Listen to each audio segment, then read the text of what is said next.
Hello, everyone. This is Julie Thiel, and welcome to the Leadership and Retention Lab. I'm so glad to have you here with us today. And I'm bringing, again, what you're going to start seeing is I've been talking a lot about retention topics, but this is the Leadership and Retention Lab. So you're going to see me start to combine not only retention topics with topics about leadership and leadership development. And as you know, today's topic is why adults lose their imagination and how leaders can get it back. So hopefully this is a little different topic. Again, I think there's just been so much dialogue out there right now about AI. And AI is great, but AI is not creative and it's not imaginative. What AI does when it brainstorms is that it's going out into the world and bringing the average of what it sees out in the world. So imagination is still a skill that is a differentiator for us as leaders and is something that I think is going to become even more critical as AI starts to take over more the like analytical side and writing and a lot of the things that you see AI getting involved in now. We're still a long way from AI being truly creative and innovative. So I'm glad that you're joining me. Great to have you. If you're out there listening, I'd love to have you just drop a hello in the chat. I've got it right here so I can see as you comment. So, with that today, let's get started a little bit. So, if I asked you whether you consider yourself to be imaginative and creative, what would you say? Would you say you are? When I've done this with large groups, like maybe I'll say, raise your hand if you think you're really creative. There are maybe in a large classroom, maybe there's 1, 2 people that will kind of tentatively raise their hand and say, yes, I am creative. And this is something that there's been some research on that I love to share because what I want to drive home for you is that everyone is creative. Every one of you is creative. And let's talk about that because if you think back, if I ask a room of 5-year-olds, do they have a good imagination? Are they creative? All the hands would go up because, as you know, if you've been around little kids, they can take a pencil and it can become it can become a weapon. They can draw with it. They can do so many things. You give them one thing and they take it into other, so many other creative ways to apply one item in their lives. A box. What does that become when you bring home a box for kids? So let's talk a little bit about one of the studies. And I love to get into this. And hello to Jim. Thank you for saying hi. Glad you're with me today as we go through this. And I'm going to bring up some of your topics that you've brought up around visual spatial intelligence, because I think that does apply as well. So for those of you watching, if you're not following Jim Samuelson, he's one of my business partners for the Prepared Mind Project.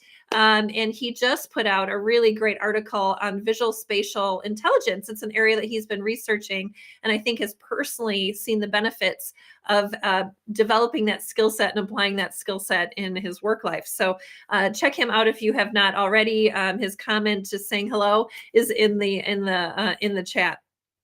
So let's talk about a study on creativity. So NASA, as you might imagine, is very interested in genius level creativity because when you're talking about innovations to do with space travel, anything to do with space, it does take some creative thinking. And so George Land and Beth Jarman did a study trying to identify in adults how many adults had what they call genius level creativity. And in the adult population, when they created this test and applied it to a group of adults, only 2% scored at the genius level and beyond that threshold. So a very small number of adults were technically considered genius level creativity. And I'm not sure what this test was that they actually applied, but they then applied the same test they gave to adults to 5-year-olds. And I'd be interested to know, how many 5-year-olds do you think tested at genius level creativity? Just think of 5-year-olds, and I'll, again, the number was 98% of 5-year-olds were just average creativity, where they were at the genius level for their creativity and ideation. And so, like, just think about that a minute. So, when you were a little kid, you were a genius for creativity levels. And they took those same group of kids and tested them throughout their schooling. And so, I think by the time they were 12, they were most of them were under 10% of kids were actually considered genius level creativity. So Kevin guessed 80%, but it is 98% that were genius level creativity at 5 years old. And so I think it's, first of all, it's important to know you do have it in you. There's something in the way that we go about our schooling, about the things that are rewarded. And I even just think about the business world today. There is a reward for being really good with analytics, good with numbers, good with calculations, good with kind of that concrete side of work. That gets rewarded just like it does in school. Having the right answer is rewarded in school. And I think that in our systems as they exist today, for whatever reason, good, right, wrong, or indifferent, they do tend to suppress rather than encourage creative thinking. And so, and I see you, Sheila. Thanks for joining us today. You had 75%. These are all good guesses. The good news is that it was nearly 100% of kids that were at the genius level of creativity. But I think it's important to know that you have it in you, first of all. We're all born creative. And so it can be tapped. So it's a muscle that just hasn't been used and hasn't been encouraged. So we all have the ability to be creative. So just don't think of it like, I tend to think of like there's a creative type of person, and that's actually not accurate. We all are creative. It's just people who have applied it more, have developed it more, have leaned into it more. And if you look into the work that Jim Samuelson has done and kind of published here recently, there's two parts of our brains. There's the linear auditory part of our brain and the visual spatial part of our brain. And that visual spatial part of our brain is the one that has imagination, is intuitive, and again, is looking at big pictures, things like that. And that part of the brain, I believe, is what we all tap into as kids that just fades a little bit as we get older, but not for everyone. And it is a skill that can be learned. So I just want to really emphasize it's a skill. You can learn it and you can develop it. So I think that's really good news. And this matters because if you're following along with any of the work that Jim, myself, and Bill Welter are doing around the Prepared Mind Project, imagining is one of the 8 prepared mind skills, which is why I thought it was important to bring it up today. And it is one of the skills that's most commonly a gap in leaders. So there's often not a lot of room for people to for them to imagine in their jobs. It's not something that necessarily is part of the structure of most jobs today. And for leaders, however, when you're thinking about leaders when you want people to build strategic planning skills, really to anticipate the future, learning how to imagine and more intentionally is really one of the key skills that all leaders need. So we're starting there as kind of our foundation. Everyone's got it in them. It's often a gap. It can be learned. So let's talk about this even more, because I think lots of times, imagining is viewed as almost like and creativity is viewed almost as a personality trait. And here's how I define imagining. It's the ability to see possibilities, options, and paths forward.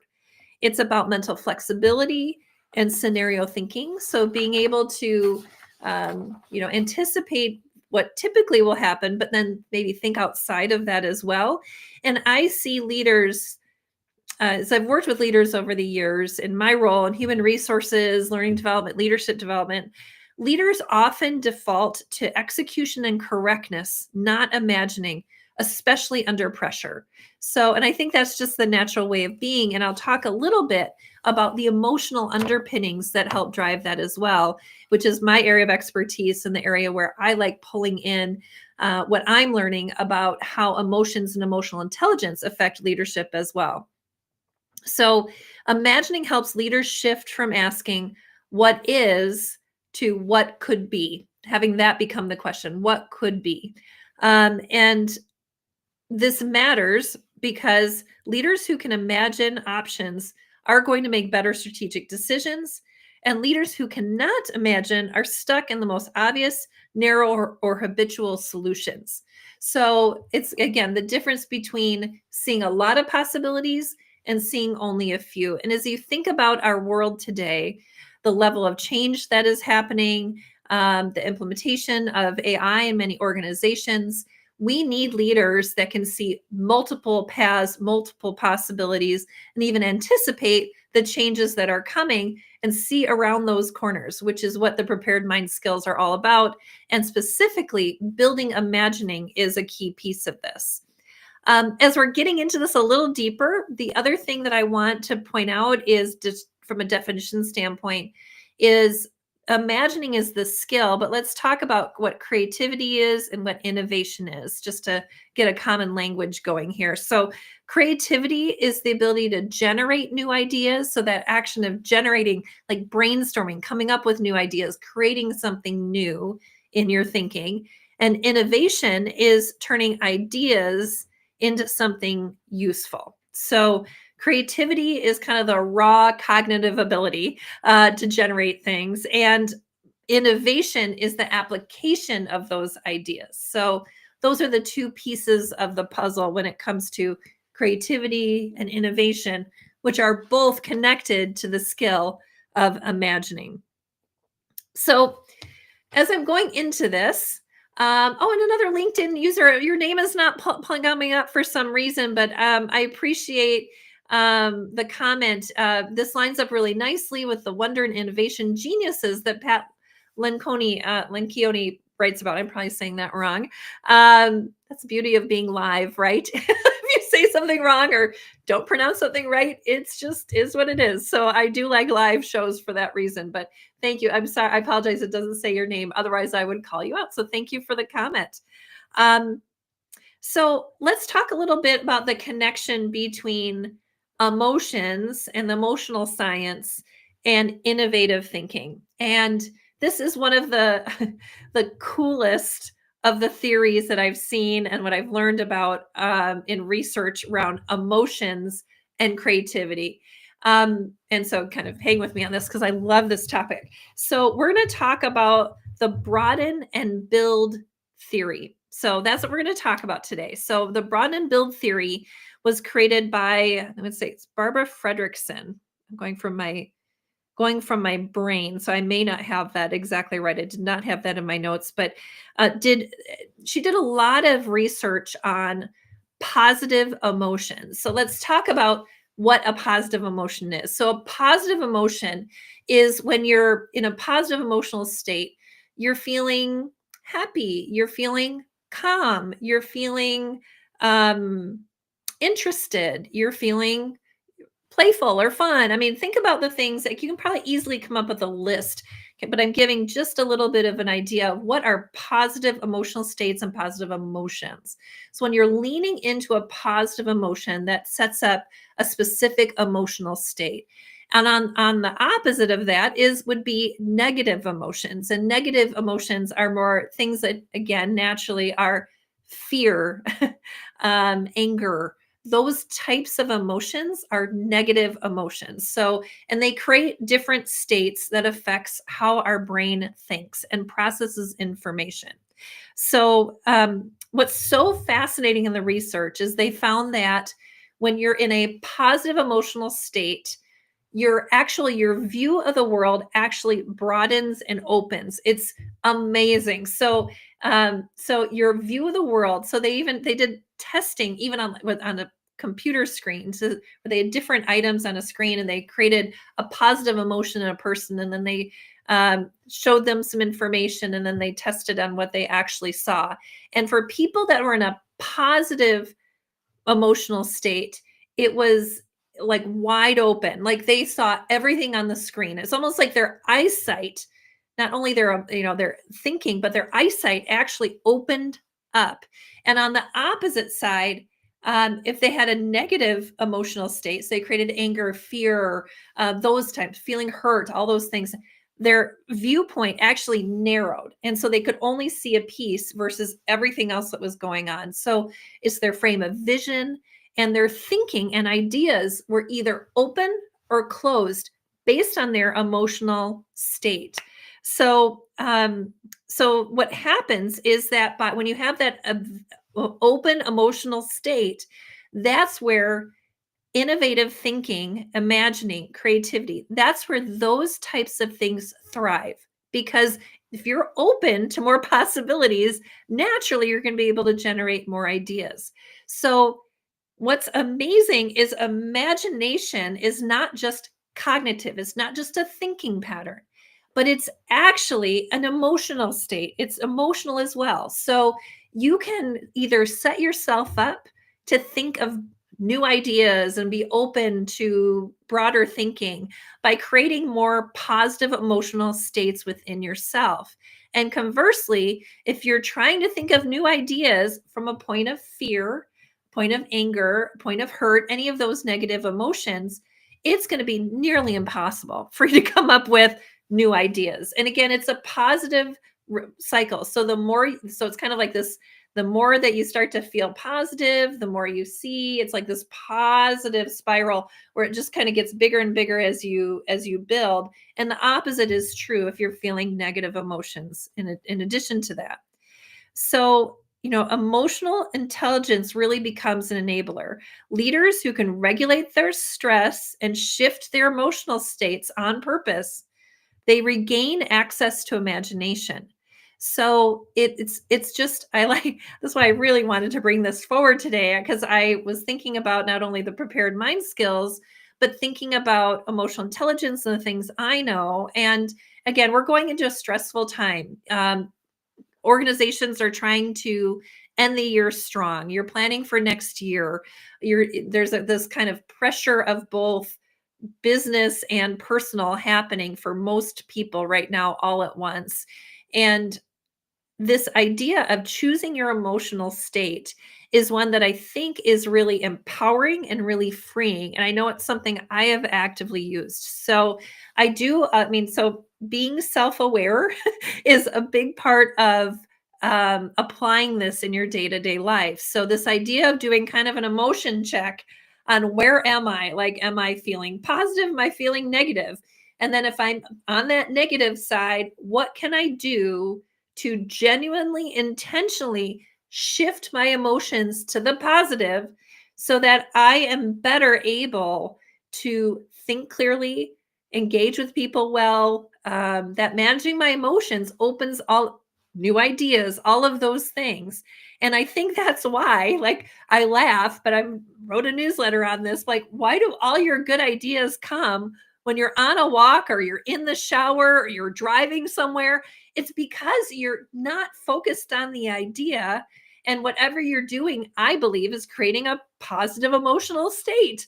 And that opens up your brain to think differently, creatively, imagine, innovate. All of those things come from a positive emotional state. So I think I've said that a lot. I'm going to just shift here. I see you're coming. Oh, Ben Bomar's there. So hi, Ben.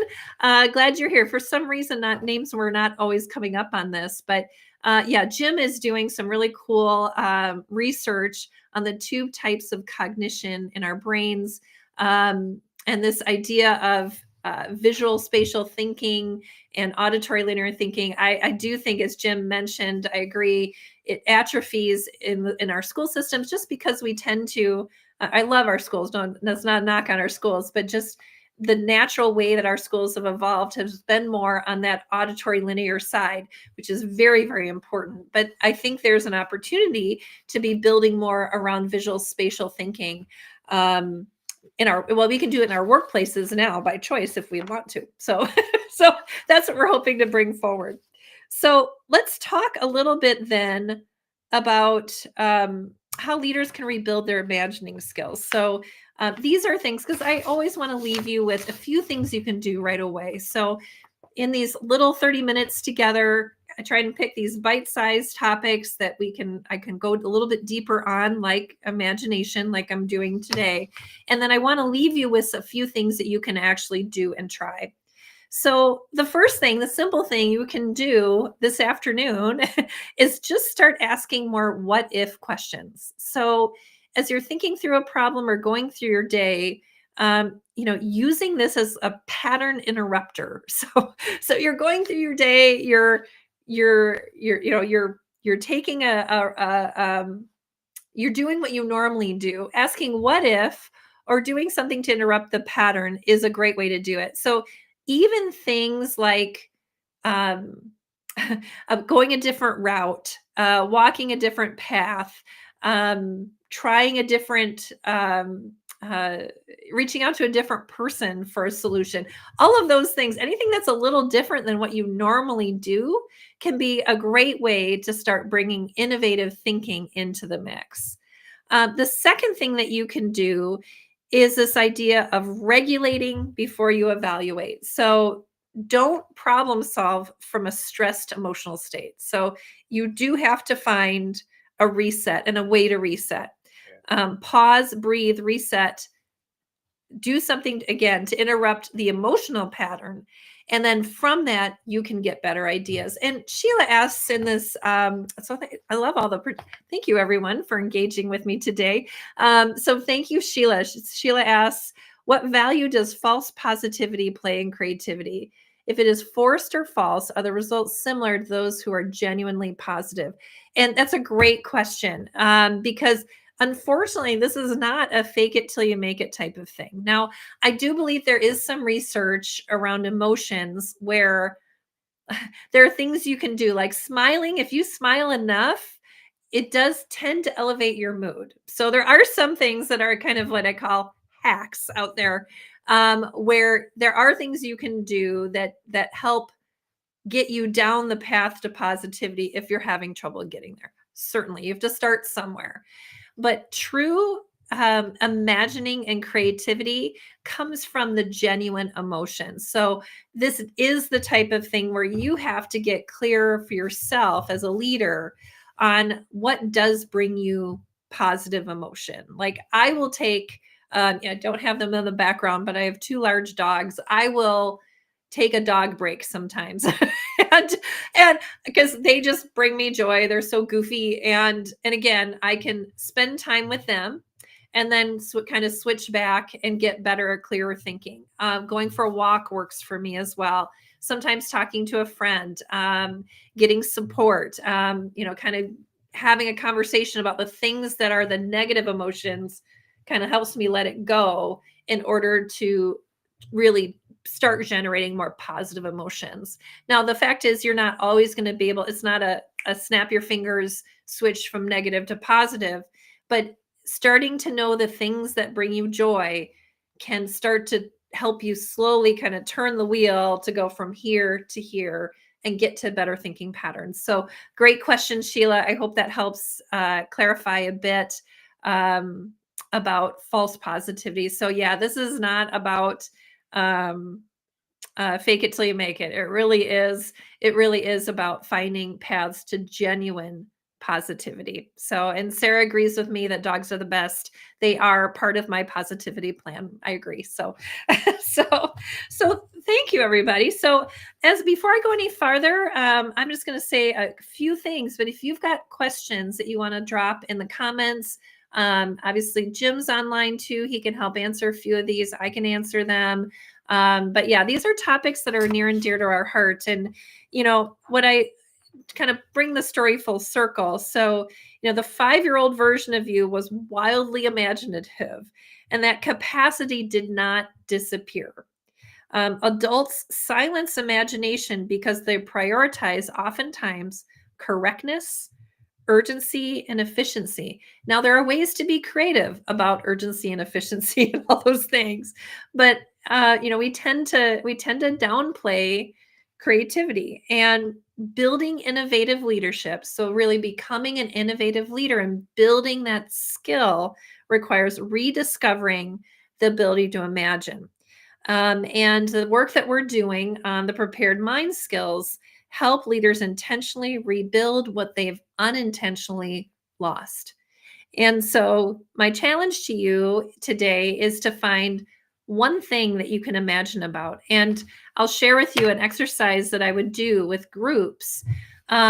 Is just a simple brainstorming exercise. And people oftentimes you say, I want to brainstorm, and they just go, oh, people hate those exercises. But I'm telling you, practice is what helps you start to regain ideas and even confidence about your ability to imagine.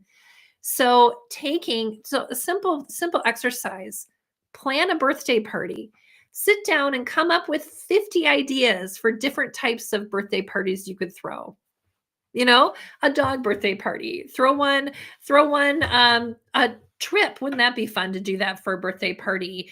Have a roaring 20s birthday party. I'm a huge Star Wars fan. Have a Star Wars theme birthday party. Now that would be fun. I might actually do that. So just give yourself some room to think big and broad about just something very safe and see how it goes. Give yourself permission to just try. And I think that, and here's the thing is that none of us get good at something first try. If it's a little rough, it's because your brain hasn't thought that way in a while. So give yourself some room to start trying different things and interrupting your normal pattern. That then leads to creativity. And same thing with positive mental states. You're having a really good day. Sit down and dream a little bit about your future. What could your future be? I've had to do that a little bit myself. I mean, my daughter's in college. I'm starting a couple businesses here. I mean, I got all sorts of ideas about what my future could be. I'm just kind of watching it play out right now. So, give yourself some room because we often are so focused on the day-to-day execution efficiency that we miss the opportunity to imagine. So I'd love to, again, if you'd like, again, love to hear how you found this information. I'd love to hear if you tried imagining and how that went. Even some goofy birthday party ideas. You'll see a post. I'm going to do that, a post about this imagining exercise here in the coming weeks. And again, Jim, thank you for jumping in. And again, the things I've talked about really line up nicely with the research on visual spatial capabilities, which is some of that research foundation that we have underneath the prepared mind skills. So I encourage you, if you haven't followed me, my newsletter, the Retention by Design is my newsletter. We also just launched our Prepared Mind Project business page. And if you look on my profile on LinkedIn, you'll see that I'm listed as a co-founder. You can click through there. And if you want to follow and start following the Prepared Mind Project on LinkedIn, we are going to start putting out more materials and information on that channel as well. So lots of exciting things ahead. I'll also drop in the, if you look at my last, I think it was my last newsletter. Yes, from last week.